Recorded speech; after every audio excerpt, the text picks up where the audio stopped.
But let's move on to topic number 7. God, I can't see.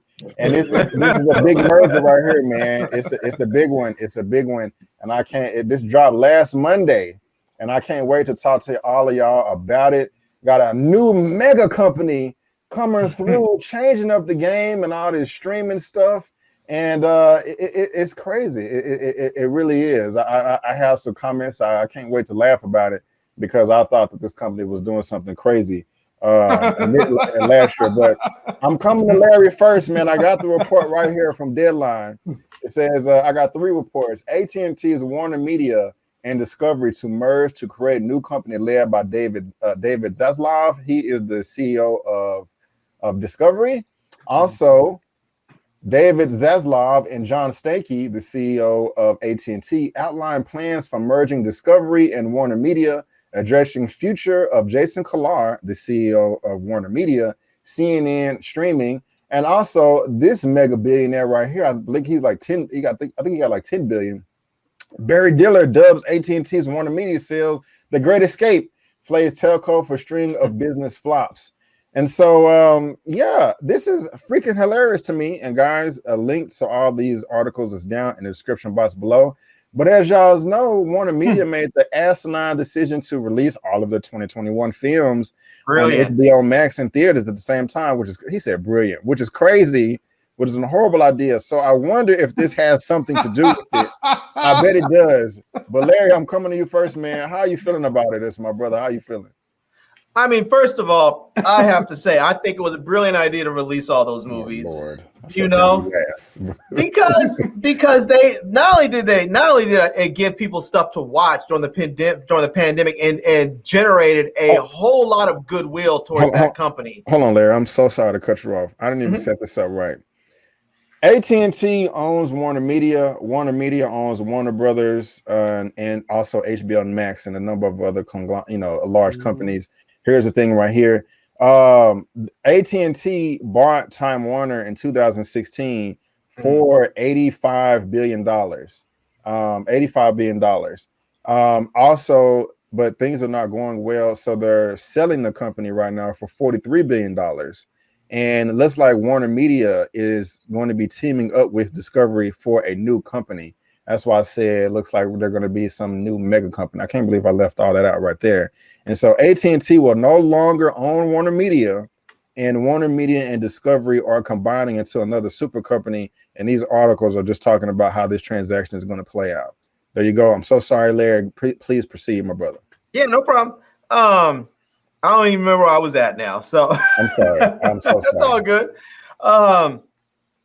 I mean, I'm okay with it. I was listening to the new CEO, and he was talking about that Discovery has things that they simply don't have, you know. And that's one thing that's important about any merger is you want to bring something in from that other company that you are lacking, that you don't have, that you either need or will help you grow your company faster. And some of this stuff that like all those Discovery shows, all the documentaries and the the wildlife shows and all of the other things that they do over there.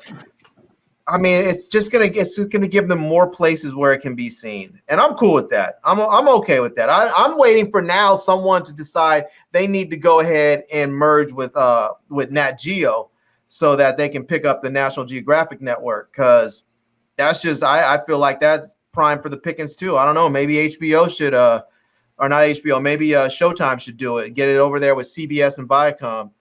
I got you.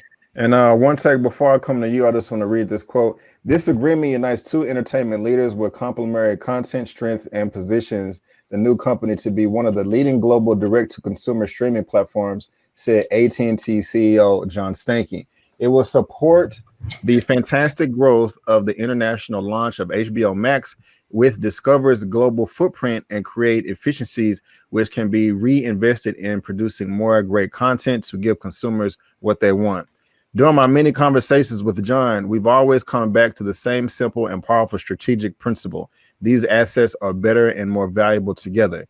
It is super exciting to combine such historic brands world-class journalism and iconic franchises under one roof and unlock so much value and opportunity, says Zaslav. Again, he's the CEO of Discovery.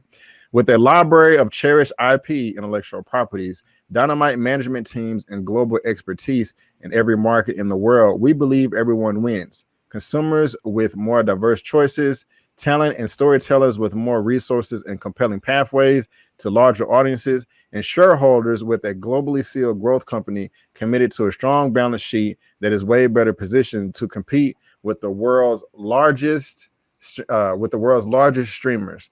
One take, how are you feeling about this new deal mega company that's changing the game in streaming?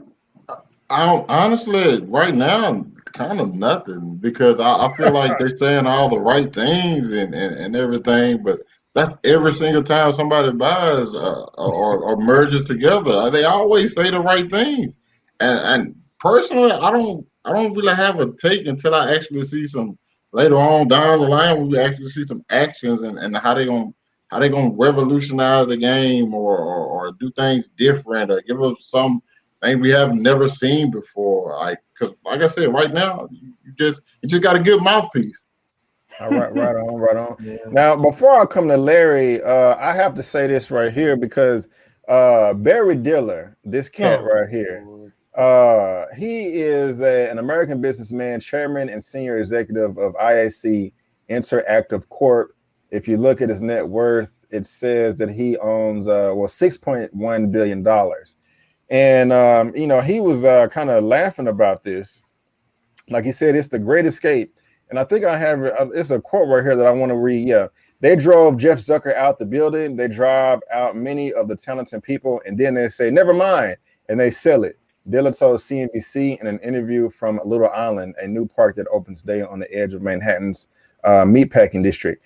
Diller conceived of the project, and he and his wife, Deanne von Furstenberg, donated $260 million to build it. Now, apparently, he doesn't agree with this. I just think it's interesting that they just dropped the ball. I mean, they bought this company for $85 billion 5 years ago, and now they're selling it for half that.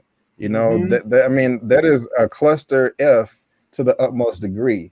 Yeah. But Lamont, how you feeling about this, my brother, with this crazy new company and AT&T giving them the axe? Well, actually, hold on. I'm sorry. Let me grab a super chat real quick. Go for it. Ocean Shooter was in $4.99. Marvel and Stan Lee always intended to be inclusive because both Magneto and Professor X were based off of two black icons, Malcolm X and Martin Luther King. Thank you so much for the super chat. I don't know. Well, thank you, man. I do appreciate it. But go ahead, Lamont. Well, this will be my last comments. I have to go. I'm being bellowed to give a bath, and y'all know who's calling me. I've got a little Thanos in this house, but I'm glad you saved this for me, B. Avery, because this all comes back to people know that me and Larry, we discuss stocks, and this all comes back to the shitty leadership of John Stankey at AT&T. Like you just read it. He dropped the ball. You're basically losing $40 billion in that first deal you did under his leadership. The shareholders, and I was a shareholder until I started seeing the ship was going down. The shares have gone down a little bit. The stock itself has gone down. And as Dillard said, and I typically don't like Dillard because he can be a straight asshole, but I will agree with him on this. And he was on CNBC Friday. He's absolutely right that Stanky is trying to make a great escape because he's been a horrible CEO for AT&T. They tried to merge with T-Mobile, didn't work. They just said hell to the no. They couldn't get it done in the court. Then they did that last deal, lost money. Now they're doing this, and I do not see how this is supposed to make the shareholders feel any better, how this is going to help the stock and the organization grow as a whole.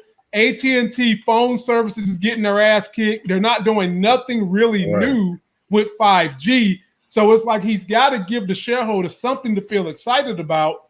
And if you are a shareholder in this company, why would you get excited about this? This is not going to help you. This is not going to do anything for you when the stock had a pandemic year where it should have rose and it went up like 3-4%, where everything else in this respective group went up like some 35%. So I took all my 200 shares I had in AT&T and their dividend, and I gave it to Verizon and T-Mobile. And this is nothing more than a ploy by Stanky to try to get the heat off him because he might be about to lose his job. Simple as that. Right on.